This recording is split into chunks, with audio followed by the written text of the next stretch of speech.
Friends, I am Gunjan Tandon. Welcome to my channel grow with Gunjan. Student, इस वीडियो में हम स्टार्ट करेंगे क्लास 10th की साइंस की बायोलॉजी का new chapter 7 control and coordination. Right, इससे प्रीवियस वीडियो में चैप्टर 6 को की हम डिटेल स्टडी कर चुके हैं। आज हम स्टार्ट करेंगे कंट्रोल एंड कोऑर्डिनेशन। राइट, अब देखो इसके फर्स्ट पैराग्राफ में यहाँ पर प्रीवियस चैप्टर से रिलेटेड कुछ इन्फॉर्मेशन दी है कि हमने क्या क्या पढ़ा था, है ना। हमने जब लाइफ प्रोसेसेस की बात की थी जिसमें हमने nutrition, respiration, transportation and excretion, ये 4 इंपॉर्टेंट प्रोसेसेस की स्टडी की थी, जिसमें हमें सबसे पहले ये पता लगाया था कि living and non living organism जो हम कहते हैं, बात करते हैं, वो किस बेसिस पर करते हैं। राइट, तो हमने बात की थी उनके मूवमेंट पर, प्लांट्स के ग्रोथ पर, है ना। तो ये सारी चीज़ें हमने डिस्कस करी थी कि किस चीज़ को हम लिविंग बीइंग मानते हैं अगर हम किसी चीज़ में ग्रोथ देख रहे हैं, कोई मूवमेंट देख रहे हैं। राइट, अब बात आती है कि ये मूवमेंट हर बार ज़रूरी नहीं है कि वो आपके ग्रोथ से रिलेटेड हो या फिर आपकी जो है लिविंग बीइंग होने से उसका हम रिलेशन हर बार उसे कंटिन्यू करें। ठीक है, अब यहाँ पर जब मूवमेंट्स की बात हम करते हैं प्लांट्स और एनिमल्स में, तो उसको हम अब दूसरी चीज़ से कनेक्ट करके कैसे देखेंगे। सपोज यहाँ पर एग्जाम्पल दिए हुए हैं, cat running, children playing on swings, buffalo chewing curd. These are not movement caused by growth. ये जो मूवमेंट हो रहे हैं कि एक बिल्ली दौड़ रही है, बच्चे झूला झूल रहे हैं, काऊ जो है, बफेलो जो है वो कर्ड कर रही है, मतलब मीन्स जुगाली करना, चूइंग कर्ड मीन्स वो जो है अपने खाने को पचा रही है। तो ये सारी चीज़ें, ये जो मूवमेंट हम देख रहे हैं एनिमल्स में, ये ग्रोथ से रिलेटेड हर बार हम इसको नहीं कह सकते। ठीक है, अब इस चीज़ को, यानी ये कहीं ना कहीं से, जो अगर बिल्ली दौड़ रही है, कुत्ता भौंक रहा है, हमारी पलकें झपक रही हैं, तो ये सारी चीज़ें, या हमारे हैंड्स का मूवमेंट हो रहा है, ये हम ग्रोथ टर्म से यहाँ पे कनेक्ट ना करके हम ये देखेंगे कि ये चीज़ें किस चीज़ से इनका रिस्पॉन्स हमें मिल रहा है। हमारा दौड़ना, भागना, कूदना, खेलना, कोई तो चीज़, कोई तो एनवायरनमेंट में ऐसी चीज़ है जिसका रिस्पॉन्स हमें मिल रहा है और ये सारे एक्शंस हम कर रहे हैं। कैसे, ये देखो, why do we associate such visible movements with life. ये जो मूवमेंट्स हम देख रहे हैं, दौड़ना, भागना, कूदना, खेलना, पढ़ना, लिखना, चढ़ना, कूदना, ये सारी चीज़ें हम किस चीज़ से, ये मूवमेंट्स कैसे क्यों दिख रहे हैं, यानी कोई हमारे जो चारों तरफ जो हमारा एनवायरनमेंट है उससे कहीं ना कहीं हम कनेक्ट हैं। यानी हर ऑर्गेनिज्म जो है वो एनवायरनमेंट में होने वाले चेंजेस से, है ना, जो रिस्पॉन्स हमें मिल रहा है उसके अकॉर्डिंग भी तो हम एक्ट कर रहे हैं, तो वो भी तो मूवमेंट हो सकता है। राइट, यहाँ पर we also think of movement as an attempt by living organism to use change in their environment to their advantage. अभी जो मूवमेंट हो रहा है अकॉर्डिंग टू एनवायरनमेंट, यानी हमें अपने बाहरी जो हमारा एटमॉस्फेयर है जहाँ हम रह रहे हैं, वहाँ से कोई चीज़, हमें कोई रिस्पॉन्स ऐसा मिल रहा है जो हमें ऐसे एक्शन करने पर मजबूर कर रहा है। जैसे चिल्ड्रन अगर खेल रहे हैं, they get pleasure and fun out of swinging, यानी उनको जो है खेलने में, झूला झूलने में मज़ा आ रहा है। बिल्ली दौड़ रही है, क्यों, हो सकता है उसने चूहा देखा, वो अपना शिकार करने जा रही हो। ये सारे एग्जाम्पल देखिए आपके एनसीईआरटी में बहुत अच्छे से एक्सप्लेन किए गए हैं, है ना। When bright light is focused on our eyes और when we touch the hot object, क्यों हम रिस्पॉन्स करते हैं। जैसे हमारी आंखों पर अगर कोई तेज रोशनी पड़ती है तो क्यों हमारी आंखें जो है, हमारी पलकें झपकती हैं, है ना। या फिर जैसे भी हम किसी हॉट ऑब्जेक्ट, किसी हॉट यूटेंसिल्स, किसी गर्म बर्तन पे जैसे ही हमारा हाथ लगता है तो क्यों हम उसको पीछे हटा लेते हैं। यानी कोई ना कोई चीज़ हमारी बॉडी में ऐसी है जहाँ से हमें रिस्पॉन्स मिल रहा है, और रिस्पॉन्स का मेन सेंटर हमारा क्या होता है, वो होता है ब्रेन, जिसकी डिटेल स्टडी इसी चैप्टर में हम करने वाले हैं। ठीक है, तो बात हम कर रहे हैं कि हमें रिस्पॉन्स, हमें स्टिमुलस मिल रहा है कि हम, बिल्ली दौड़ रही है, बच्चे झूला झूल रहे हैं, मतलब मीन्स वो प्लेजर, वो एनवायरनमेंट से उन्हें कोई रिस्पॉन्स ऐसा मिल रहा है ना, कि मीन्स उनको झूला झूलने में मज़ा आ रहा है, वो गेम खेलना चाहते हैं, साइकिलिंग करने में उनको इंटरेस्ट है ना। या फिर डे टू डे लाइफ का एग्जाम्पल देखें, जैसे इसमें हॉट ऑब्जेक्ट को जब हम टच करते हैं तो क्यों ऑटोमेटिकली हमें ये रिस्पॉन्स मिलता है कि ये बर्तन जो है गर्म है और हमारा हाथ पीछे हट जाता है। ठीक है, तो ये रिस्पॉन्स हमारी बॉडी से हमें मिल रहे हैं। Clear? We detect the change and respond to it with movement in order to protect ourselves. है ना? ये जो मूवमेंट जिसकी हम बात कर रहे हैं, जो भी चेंजेस, जो रिस्पॉन्स हमें मिल रहा है, वो हो सकता है हम अपने आप को प्रोटेक्ट करने के लिए भी तो कर रहे हैं, है ना? गर्म बर्तन पे हाथ लगेगा तो हमें ऐसा कैसे पता चल जाता है कि हमने फील किया है, हमारा हाथ जल सकता है ना? तो ये सारी चीज़ें हम कैसे, ये वाले मूवमेंट किस चीज़ से देखते हैं? टू प्रोटेक्ट आवर सेल्फ, यानी हमको अंदर से, हमारी बॉडी से कुछ रिस्पॉन्स मिल रहे हैं, right? If we think bit more about this, it becomes apparent that all this movement in response to the environment and is carefully controlled, है ना? ये जो हमें environment से response मिल रहा है, उसके लिए हमारी body कहीं ना कहीं केयरफुली जो है हमें कंट्रोल्ड करके रखती है, हमें उसका सिग्नल देती है। स्टिमुलस जिसको हम कहते हैं बायोलॉजी की लैंग्वेज में, हमें स्टिमुलस मिलता है, right? Each kind of change in the environment evokes appropriate movement in response. जो भी एनवायरनमेंट में चेंजेस आ रहा है उसका हमारी बॉडी किस तरीके से रिस्पॉन्स देती है, किस तरह से रिएक्ट करती है, ये स्टिमुलस ये हमें कहाँ से मिल रहा है? When we talk to our friends in class, जब हम क्लास में होते हैं तो हम धीरे धीरे बात करते हैं, है ना? क्योंकि हमें पता है कि we can't shout loudly in the class. ये हमारा जिस एनवायरनमेंट में हम बैठे हैं ना, जिस क्लासरूम में जहाँ हम बैठे हैं, हम जोर से चिल्ला के बात नहीं कर सकते, हम धीरे धीरे बात करेंगे। If we go to the party with our friends, हम थोड़ा सा लाउड मस्ती में आकर फन, है ना, जोर से बोलते हैं, गाते हैं, चिल्लाते हैं। तो क्यों? क्योंकि वहाँ हमारा एनवायरनमेंट अलग तरह का है, एक फन का है, एक मस्ती का है ना? Therefore such control movements must be connected to the recognition of various events in the environment, right? तो ये सारी चीज़ें किससे, जो भी हमारे एनवायरनमेंट, जिस तरह की जगह पर हम बैठे हैं, हम रह रहे हैं, उसके अकॉर्डिंग हमें रिस्पॉन्स करना पड़ता है और वही हमारा मूवमेंट कहलाता है।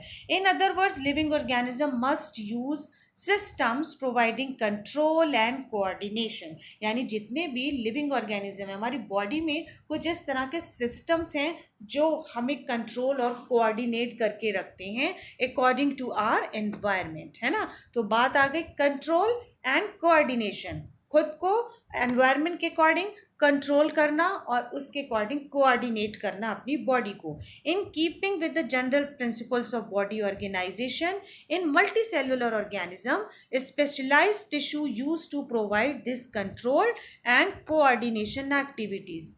ऑब्वियसली जब भी हम स्टडी करते हैं तो मल्टी सेलुलर ऑर्गेनिज्म और स्पेशली इन ह्यूमन बींग्स की बात हम अपने ऊपर ही इसको स्टडी करते हैं, जिसमें हमें पता है कि हमारी बॉडी में all the living organism, multi cellular organism, उनमें कुछ स्पेशलाइज्ड टिश्यू होते हैं जो ये फंक्शन करते हैं, जो कंट्रोल एंड कोऑर्डिनेशन की एक्टिविटीज का, जिन पर पूरी तरह से एक कंट्रोल होता है ना? वो हमें जो है नियंत्रण में रखते हैं, उसके अकॉर्डिंग ही हम एक्शन परफॉर्म करते हैं, उसके अकॉर्डिंग जो जितना ये जो हम मूवमेंट की बात कर रहे थे, हमारी सारी चीज़ें जो है हमारी बॉडी से कंट्रोल एंड कोऑर्डिनेट होती हैं, राइट? तो कंट्रोल एंड कोऑर्डिनेशन का कॉन्सेप्ट आई होप सो यहाँ पे आपको बिल्कुल क्लियर हो गया होगा, राइट?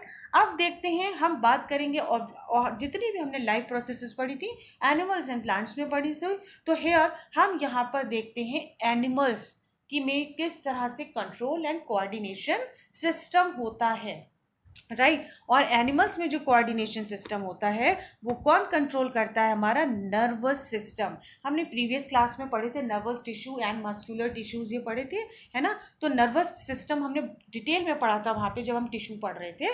तो वो ही नर्वस सिस्टम जो है हमारा कंट्रोल एंड कोऑर्डिनेशन का फंक्शन करता है। बट हाउ, ये हम अभी देखते हैं। In animals such control and coordination are provided by nervous and muscular tissue. It is written here which we have studied in class 9, है ना? अब वही देखो एग्जाम्पल यहाँ पे दिए हुए हैं। Touching a hot object is an urgent and dangerous situation for us, है ना? हमें पता भी गर्म बर्तन से हमारा हाथ टकरा रहा है, हाथ लगा और हाथ ऑटोमेटिकली पीछे चला गया, है ना? तो ये एक डेंजरस सिचुएशन है। ये हमने कैसे पहचाना? किसी तरह से कहीं तो कोई सिग्नल हमें मिला होगा। We need to detect it and respond to it. हम तुरंत उसको पहचान लेते हैं और उसके अकॉर्डिंग उसको रिस्पॉन्ड करते हैं। How do we detect that we are touching a hot object? कैसे पता चल जाता है कि भाई ये बर्तन, हमें नहीं पता था, हाथ टकराया, गर्म लगा, हमने पीछे हटा लिया, है ना? तो वही है, कोई कहीं से कुछ स्टिमुलस, कुछ रिस्पॉन्स हमें मिला है। All information from our environment is detected by a specialized tips of some nerve cells. कौन ये काम करती हैं? जो हमें जो है स्पेशल एक स्टिमुलस, एक हमें इंफॉर्मेशन देती है जिसे हम कहते हैं, वो करती हैं हमारी nerve cell. Nervous tissue, tissue हमने पता था ना, ग्रुप ऑफ सेल्स है ना, मिलकर क्या बनाते हैं? टिश्यूज बनाते हैं। तो जो नर्वस टिश्यू है वो ग्रुप ऑफ नर्व सेल का है, नर्व सेल से मिलकर नर्वस टिश्यू बने हैं, right. And these are specially located in our sense organs. और ये जो नर्व सेल्स हैं ये कहाँ प्रेजेंट होती, कहाँ लोकेटेड होती हैं? In our sense organ. Sense organ हम जो है प्रीवियस बहुत छोटे 6 क्लास से पढ़ते आ रहे हैं। 6 क्या, उससे पहले भी क्लासेस में हमने नर्व सेंस ऑर्गन्स के बारे में बात करी। 5 इंपॉर्टेंट सेंस ऑर्गन्स होते हैं, eyes, nose, skin, ear and tongue, है ना। ये 5 सेंस ऑर्गन्स हम पढ़ते आ रहे हैं, बल्कि केजी क्लास की जीके में भी चले जाओ तो सेंस ऑर्गन आपको वहां मिल जाएगा, ठीक है। तो सेंस ऑर्गन के बारे में हम सबको पता है। 5 काइंड्स ऑफ सेंस ऑर्गन हमारी बॉडी में होते हैं, ear, nose, tongue and eyes and कौन सी? हमारी एक स्किन, ठीक है। अब उसके बेसिस पर यहाँ पर जो है हमारे हम कहते हैं जो रिसेप्टर्स, जो हमें इंफॉर्मेशन दे रहे हैं, हमारे सेंस ऑर्गन्स को रिस्पॉन्स कर रहे हैं ना, सिग्नल दे रहे हैं कि भाई ये काम जो है ऐसे हो रहा है, इस चीज़ के लिए रिएक्ट करना है। तो अगर हम बात करें साउंड रिसीवर, साउंड रिसीवर के लिए हम कह देते हैं हमारे पास है फोनो रिसेप्टर्स, है ना। और फोनो रिसेप्टर्स मीन्स हम जो है किसको पहचानते हैं? साउंड को रिकग्नाइज करते हैं, लाउड साउंड या लो साउंड। और उसके लिए कौन सा हमारा स्पेशलाइज्ड ऑर्गन है, sense organ? That is year, है ना। तो फोनो रिसेप्टर्स जो होता है वो साउंड को रिसीव करता है, क्लियर। सेकेंड रिसेप्टर की अगर हम यहाँ पे बात करें तो सेकेंड रिसेप्टर हमारा हो जाएगा photo receptor, okay. Photo receptor नाम से पता चल रहा है कि यहाँ पर हमें लाइट का स्टिमुलस मिलेगा, लाइट का रिस्पॉन्स मिलेगा। और इसके लिए हमारा जो सेंस ऑर्गन है वो कौन सी है? हमारी आईज, है ना। जब भी हमारी आंख पर तेज रोशनी पड़ती है या हम सन की तरफ देखते हैं तो हमारी आंखें जो हैं वो ऑटोमेटिकली बंद हो जाती हैं, या फिर तेज रोशनी पड़ने से हम ऑटोमेटिकली ब्लिंक करते हैं, पलकें झपकने लगती हैं, है ना। तो वो काम कौन करते हैं? हमारे photo receptors. Photo receptors is present in eyes, right. और थर्ड हमारा कौन सा है? यहाँ पे देखो नाम भी दिया गया है यहाँ पर, गस्टेटरी रिसेप्टर। ये आपके लिए नया है। Gustatory receptor will detect taste, है ना। गस्टेटरी रिसेप्टर्स हो गया जो हमारे टेस्ट की इंफॉर्मेशन हमें देता है, ठीक है। गस्टेटरी ये न्यू टर्म है, इसको याद रखिएगा और कंफ्यूज मत होइएगा। ये टेस्ट के लिए जो है, टेस्ट के लिए हमारे ये स्टिमुलस देता है। And the olfactory receptors, olfactory receptors कहाँ प्रेजेंट होते हैं? ये देख लेते हैं, हमारा fourth kind of olfactory, olfactory receptors. ये जो है स्मेल को डिटेक्ट करते हैं। ऑल्फैक्टरी रिसेप्टर्स यानी प्रेजेंट होते हैं हमारे नोज में, और ये क्या करते हैं? स्मेल को डिटेक्ट करते हैं। तो हमने पढ़ा फोनो receptors, photo receptors, olfactory receptors and gastro receptors, right. तो ये सारे हमारे 4 स्पेशल रिसेप्टर्स हैं जो हमारी बॉडी में प्रेजेंट होते हैं और हमें इंफॉर्मेशन देते हैं कि हाउ टू, हमें किस तरह से रिएक्ट करना है, राइट। अब ये इंफॉर्मेशन आती जाती कैसे है, इसके लिए हम यहाँ पर एक इंफॉर्मेशन कैसे ट्रांसफर होती है उसको स्टडी करेंगे। This information acquired at the end of the dendritic tip of nerve cell. अब आप सोच रहे हैं डेंड्राइटिक टिप यानी हमने क्लास 9th में जब नर्व सेल को स्टडी किया था, नर्व सेल या फिर जिसको हम क्या कहते हैं? न्यूरॉन्स। हमारी बॉडी में न्यूरॉन्स होते हैं जो ये इंफॉर्मेशन जो है पूरी बॉडी में ट्रांसफर करने का काम करते हैं, ठीक है। तो एक बार यहाँ पर आप पहले इसका स्ट्रक्चर देख लो। ये दिस इज द न्यूरॉन, ठीक है। न्यूरॉन में ये जो ब्रांच लाइक स्ट्रक्चर है, ये इसका स्ट्रक्चर हम डिटेल में पढ़ लेते हैं। दैट इज डेंड्राइट, है ना। सेल है, नर्व सेल है, तो ऑब्वियसली बीच में न्यूक्लियस होगा, हर सेल में न्यूक्लियस प्रेजेंट होता है। और ये जो इस तरीके का ये पूरा पार्ट है, this is called cell body, और सोमा भी कहते हैं इसको, सेल बॉडी और सोमा। तो ये एक मेन पार्ट हो गया न्यूरॉन का, क्या चीज? जिसमें डेंड्राइट से बिगनिंग हो रही है और होती है सेल बॉडी। सेल बॉडी इससे अटैच क्या होता है? Tail like structure. ये टेल लाइक स्ट्रक्चर होता है जिसको हम कहते हैं एक्सॉन। और एक्सॉन के बाहर ये इस तरीके की जो कवरिंग आपको दिख रही है, ये होती है माइलिन शीथ, है ना। इसको कहते हैं माइलिन शीथ, है ना, यानी ये जो है हमारे एक्सॉन को प्रोटेक्ट करती है। क्लियर। अब एक्सॉन की जो एंडिंग होती है वो ब्रांच्ड हो जाती है, यानी टर्मिनेट होती है वो ब्रांचेस में जाके, जिसको क्या कहते हैं, नर्व एंडिंग कहते हैं, राइट, या फिर डेंड्राइटिक जो है टिप्स कहते हैं। क्लियर। तो ये हो गया पूरा हमारा न्यूरॉन और नर्व सेल का स्ट्रक्चर, जिसका मेन पार्ट क्या था, dendrite, cell body, axon and nerve ending या फिर डेंड्राइटिक टिप। ठीक है। तो यहाँ पर अब हम इसको जब पढ़ेंगे तो अभी हमें सारी चीजें और ज्यादा क्लियर हो जाएंगी, राइट। अब देखो, this information acquired at the end of dendritic tip of the nerve cell sets of chemical reaction that creates a electrical impulse, यानी डेंड्राइटिक टिप पर जो है नर्व सेल की, वहां पे केमिकल रिएक्शन होती है जो एक इलेक्ट्रिक इम्पल्स क्रिएट करता है, और यही इम्पल्स डेंड्राइट से होती हुई, यानी डेंड्राइट क्या था, वो जो ब्रांच पार्ट था, है ना, फिर से देखो यहाँ पे ये डेंड्राइट्स हैं, है ना, यहाँ पर केमिकल रिएक्शन होती है, इलेक्ट्रिक इम्पल्स जनरेट होती है, और ये पूरी बॉडी में कैसे जाती है इसको हम यहाँ पे देखते हैं। यही पूरी प्रोसेस यहाँ पे बहुत शॉर्ट में समझाई हुई है। ठीक है, कैसे, ये देखो, यस, यहाँ पे ये dendrite impulse travels from the dendrite to the cell body and then along the axon at to its end, यानी डेंड्राइट्स जो ब्रांच पार्ट था वहां से इम्पल्स मिली, इम्पल्स ट्रैवल होकर कहाँ आई, वो जो सेल बॉडी थी इस तरीके की, है ना, जो इस तरीके का पार्ट था ये हमारी सेल बॉडी थी, यहाँ पर आई, यहाँ से वो टेल लाइक स्ट्रक्चर कौन सा था हमारा, एक्सॉन में आ गई। ठीक है, एक्सॉन से आने के बाद क्या हुआ, at the end of axon electric impulse sets of the release of some chemical, यानी यहां से जब वो ब्रांच उसकी जो नर्व एंडिंग थी वहां पे जाकर जो है उसने केमिकल्स रिलीज कर दिया। केमिकल्स क्या थी, वो इम्पल्स लेके जा रही थी, वो इंफॉर्मेशन लेके जा रही थी कि फलाना चीज के लिए हमें रिस्पॉन्स मिला, इंफॉर्मेशन आई कि गर्म है या हॉट है या तेज आवाज सुनिए, तो ये सारी चीजें जो है कहाँ पे आकर खत्म होती है, नर्व एंडिंग पर। And these chemicals cross the gap or synapse and start a similar electrical impulse in a dendrite to the next neuron, है ना भाई। न्यूरॉन ये क्या है, इस तरीके के जो हमने स्ट्रक्चर देखा था अभी, वो एक न्यूरॉन जो है वो दूसरे एक नर्व सेल दूसरी नर्व सेल से कनेक्ट रहती है। अब उसके बीच का जो गैप जिसको हम सिनेप्स कहते हैं, ये वापस इम्पल्स को नेक्स्ट नर्व सेल के डेंड्राइट में पहुंचा देती है, ट्रांसफर कर देती है, यानी नेक्स्ट नर्व सेल के डेंड्राइट में ट्रांसफर कर देती है। कैसे,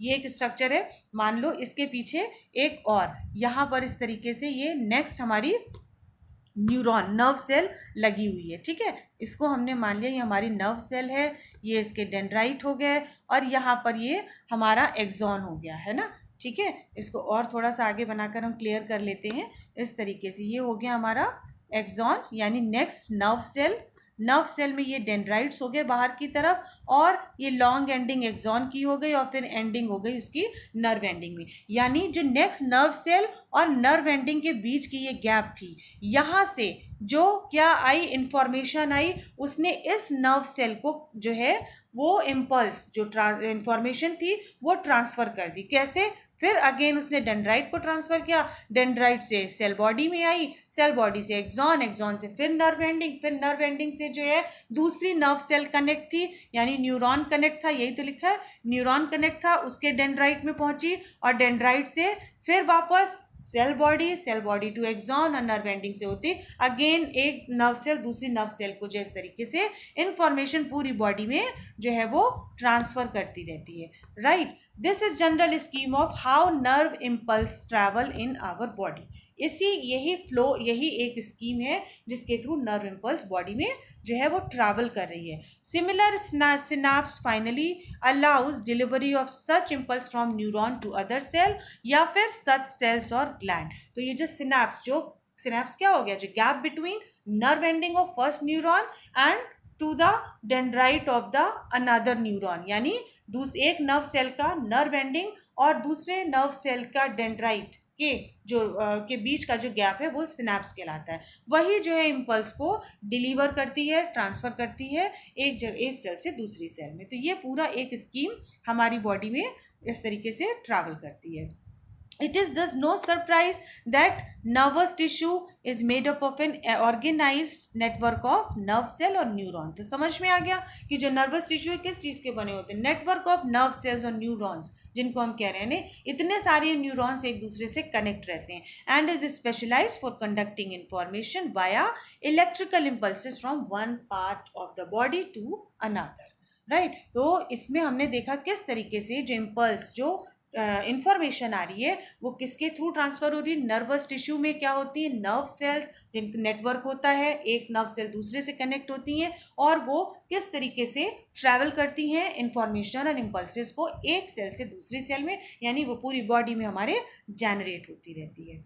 राइट, तो इसमें आज हमने इंट्रोडक्शन पढ़ा कि what is control and coordination. Control and coordination में हमने देखा कि एनिमल्स में कौन कंट्रोल करता है, वो करता है हमारा नर्वस सिस्टम. और नर्वस सिस्टम में जो है क्या, किस चीज से मिलकर बना होता है, नर्वस टिश्यू से. और नर्वस टिश्यू में नेटवर्क ऑफ नर्व सेल्स और न्यूरॉन्स होती हैं. और न्यूरॉन्स की स्ट्रक्चर हमने पढ़ा था, dendrite, cell body, axon and nerve ending. और यही नर्व सेल एक दूसरे को जो है इम्पल्स ट्रांसफर करती रहती हैं और हमें इंफॉर्मेशन मिलती रहती है. So in this video we have studies all these thing. Next video में हम स्टडी करेंगे, अपकमिंग वीडियो में हमारा होगा रिफ्लेक्स एक्शन, है ना. It is very important. हम अपकमिंग वीडियो में रिफ्लेक्स एक्शन को स्टडी करेंगे. एंड आई होप स्टूडेंट्स ये वाला टॉपिक आपको क्लियर हो गया होगा. If you like my video please like, share and subscribe. Till then keep watching and keep learning.